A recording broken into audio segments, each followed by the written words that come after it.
लोकतन्त्र वा प्रजातन्त्र शासनको एउटा व्यवस्था हो। यो व्यवस्था दुई प्रकारका हुन्छन्। प्रत्यक्ष प्रजातन्त्रमा शासनको दायित्व सीधा रूपमा शासित जनताले निर्वाह गर्दछन् भने प्रतिनिधिमूलक लोकतन्त्रमा शासनको दायित्व जनताद्वारा निर्वाचित प्रतिनिधिहरूद्वारा हुने गर्दछ। प्राय सानो जनसङ्ख्यामा प्रत्यक्ष र ठुलो जनसङ्ख्यामा प्रतिनिधिमूलक लोकतन्त्र बढी प्रभावकारी देखिन्छ। नमस्कार, म बसुकला मैनाली। आज फागुन 7 अर्थात् प्रजातन्त्र दिवस। आज हाम्रो पोडकास्टको विषय रहेको छ प्रजातन्त्र दिवस। राजनीतिक सिद्धान्तमा लोकतन्त्रले एउटा निश्चित प्रकारका शासन र सोसँग सम्बन्धित राजनीतिक विचारधारालाई जनाउँदछ। लोकतन्त्रको सर्वमान्य परिभाषा नभए तापनि यसका दुई प्रमुख सिद्धान्त छन् जुन लोकतन्त्रका कुनै पनि परिभाषामा देखा पर्दछन्। ती हुन् समानता र स्वतन्त्रता। यी सिद्धान्तहरूको प्रतिबिम्ब कानुन समक्ष सबै नागरिकहरूलाई बराबर हुने र राज्यको शक्तिमा सबैजनाको समान पहुँच हुने व्यवस्थामा देखिन सकिन्छ। प्रजातन्त्रका विभिन्न प्रकारहरू हुन्छन्। यी विभिन्न प्रकारहरूमा विशेष गरेर प्रतिनिधित्व र स्वतन्त्रताको अधिकार भिन्न भिन्न स्तरमा गरिएका हुन्छन्। पहिलो राजनीतिक सङ्गठन नेपाल प्रज्ञा परिषद विक्रम सम्वत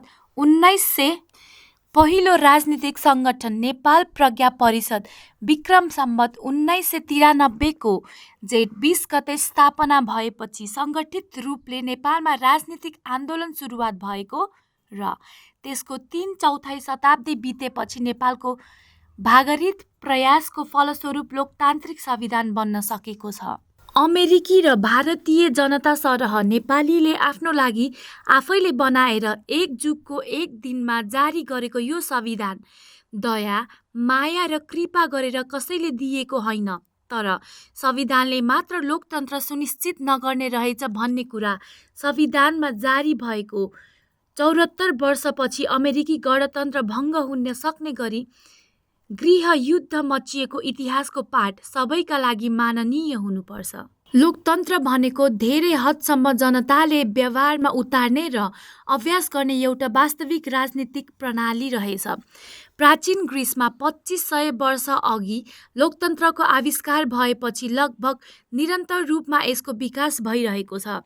त्यो सानो थालनीबाट अहिलेसम्म यो प्रणाली प्रत्येक महादेश र मानव जातिको उल्लेखनीय सङ्ख्यामा पुगिसकेको छ। किनभने जनतालाई राजनीतिक प्रक्रियामा यथाशक्य व्यापक रूपमा संलग्न गराउने अर्थमा लोकतन्त्र सदैव नै अमूल्य, परिवर्तनकारी र प्रगतिशील हुन्छ। पुरानो जमानादेखि नै लोकतान्त्रिक प्रणालीको अभ्यास गरिरहेको संयुक्त राष्ट्र अमेरिकाका राष्ट्रपति जो बाइडेनले आफ्नो शपथ ग्रहण पछिको मन्तव्यमा लोकतन्त्रलाई बहुमूल्य र नाजुक भन्नुभएको छ। ग्रिसको एथेन्स नगरमा अभ्यास गरिएको शासन प्रणाली डेमोक्रेसीको केन्द्रबिन्दुमा एउटा परिषद रहन्थ्यो जसमा सम्पूर्ण नागरिकले भाग लिन पाउँथे। यो परिषद राज्यका केही महत्त्वपूर्ण पदाधिकारीहरूको चयन चिट्ठा प्रथाले गर्थ्यो। कुनै पनि सामान्य नागरिकले जीवनकालभरिमा कम्तीमा एक पटक गोला प्रथाका हिसाबले सरकारको सबैभन्दा महत्त्वपूर्ण पदमा रही सेवा गर्न छानिने राम्रो सम्भावना रहन्थ्यो। अहिलेको लोकतन्त्र भनेको प्रत्येक नागरिकलाई मताधिकारीहरूको प्रत्यामूर्ति दिने लोकतन्त्र हो। जैन र बौद्ध मार्गी धार्मिक लेखन अनुसार बुद्धको समय र त्यसपछिको केही शताब्दीसम्म भारतीय उपमहाद्वीपका नगर राज्य र समुदायको ग्रिसमा भन्दा पनि धेरै ठुलो स्तरमा लोकतन्त्रको विकास र अभ्यास भएको विश्वास गरिन्छ। लोकतन्त्र एउटा प्रयोगशील वास्तविकताप्रति सजग रूपमा पेश हुने र आफैमा आवश्यक फेरबदल गर्न सक्ने प्रणाली भएकाले यसले सामना गर्नु परेका प्रत्येक सङ्कट पार गर्न सक्षम भएको छ। जतिसुकै सुन्दर शब्दको प्रयोग गरी वाक्यको रचनाद्वारा संविधान लेखिए पनि राजनीतिका अभिनेताले केही नलेखिएका नियमको पालना नगरी लोकतन्त्र टिक्न सक्दैन भन्ने अहिलेसम्मको अनुभवले प्रमाणित गरेको छ। पहिलो अलिखित नियम हो परम्परालाई स्वीकार्ने। आफ्नो विपक्षीलाई जतिसुकै मन नपरे पनि स्वीकार्नु पर्ने खेप्नुपर्ने संस्कृति राजनीतिक कर्मीहरूमा हुनुपर्दछ। आफ्नो जतिकै विपक्षी पनि देश र जनताप्रति संवेदनशील, जिम्मेवार र वफादार छ, राष्ट्रप्रेमी छ भन्ने कुरालाई स्वीकार्न पर्ने रहेछ। दोस्रो हो राजकीय शक्तिको प्रयोगमा आत्मसंयम हुनुपर्ने। कस्तो आत्मसंयम भने कानुन प्रदय अधिकार प्रयोग गरिने भए पनि राज्यको पदाधिकारीहरूको अधिकारको प्रयोग गर्दा अति सर्वस्टबाट जोगिनुपर्ने। अतिको परिणाम हमेसा हानिकारक हुन्छ।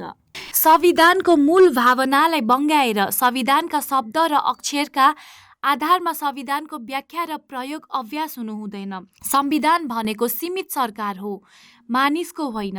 रूपमा आलङ्किङ गर्नुपर्दछ, खतरनाक शत्रुका रूपमा होइन। पराजित हुनु राजनीतिक प्रक्रिया हो, विनाश हुनु होइन।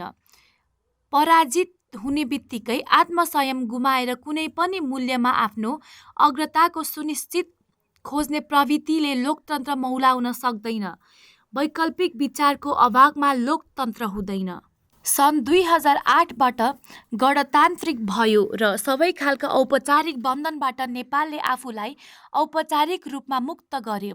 यो राजनीतिक प्रगति प्राप्त हुँदाहुँदै पनि हाम्रो राजनीतिक पार्टीका कार्यशैलीको वास्तविक अर्थमा जनताको जित नभएको र सामन्ती राजतन्त्रको अन्त्यपछि पनि प्रत्येक पार्टीमा भुरे कुटारे रजौटा जन्मिएको टिप्पणी उनकै पार्टीका कार्यकर्ता र नेताहरूले गरेका छन्।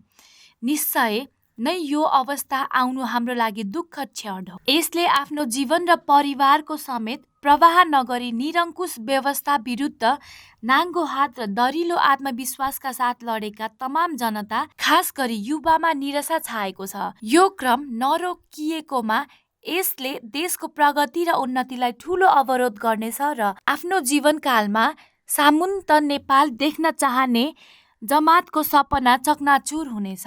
लोकतन्त्रको सफलताको पहिलो शर्त के थियो त? लोकतन्त्रका करिब 6 वर्षमा देशले चाहे जति उपलब्धि हासिल गर्न सकेको छैन।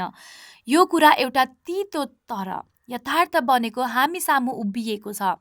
नेपाली जनताका आकाङ्क्षा पनि विकसित देशको तुलनामा सामान्य नै छन्, तर उनीहरू असन्तुष्ट छन्। यसले प्रश्न पार्छ हाम्रो मुलुक सञ्चालनमा थुप्रै समस्या छन्।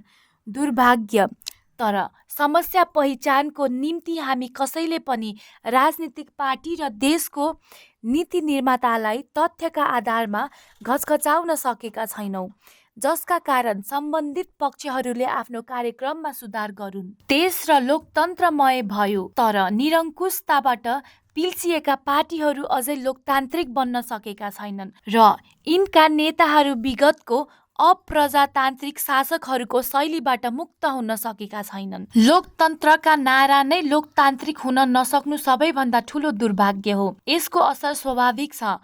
लोकतन्त्र कमजोर बन्दैछ। हालैका दिनहरूमा सञ्चारित कुराहरूले यसैतर्फ सङ्केत गरेका छन्।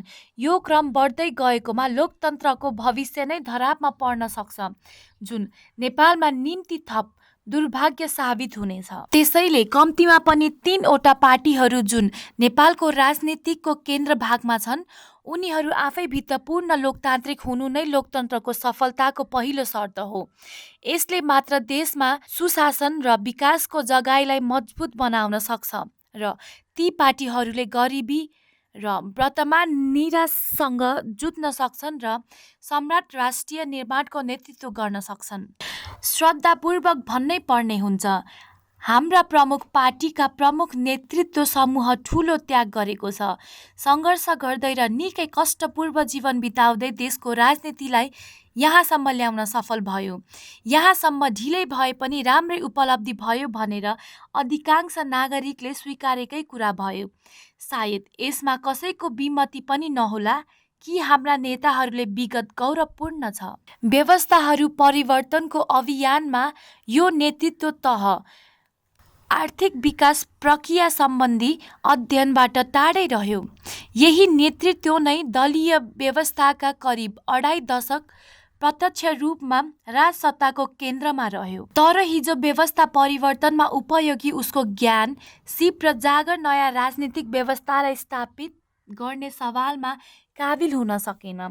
उनीहरूले अरू त परै छोडौँ, आफ्नो पार्टीभित्रका थुप्रै योग्य र दक्ष कार्यकर्तालाई समेत व्यवस्थित गर्न सकेनन् वा जानेनन्। नयाँ पुस्ता जसले 2046 र 2063को जनआन्दोलनमा सडकबाट सम्हाले वा स्थापित भए, उनीहरू पनि कार्यकारी प्रमुख र नीति निर्माणको तहमा पुग्न पाएनन् वा सके। तर अब 2063को पुस्ताभन्दा पनि नयाँ पुस्ता राजनीतिक अवसरको खोजीमा चम्लाइरहेको अवस्थामा छ। यो नयाँ पुस्ताका आकाङ्क्षा, क्षमता र जोस विश्वका कतिपय विकसित मुलुकहरूमा समग्र युवाको भन्दा विभिन्न अर्थमा श्रेष्ठ छ।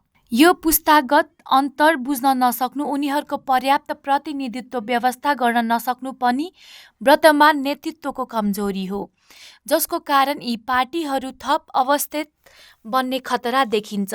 यो नै हाम्रो राजनीतिको मूल समस्या हो। हस् त, आजलाई वर्ल्ड दैनिक पोडकास्ट यति नै। धन्यवाद।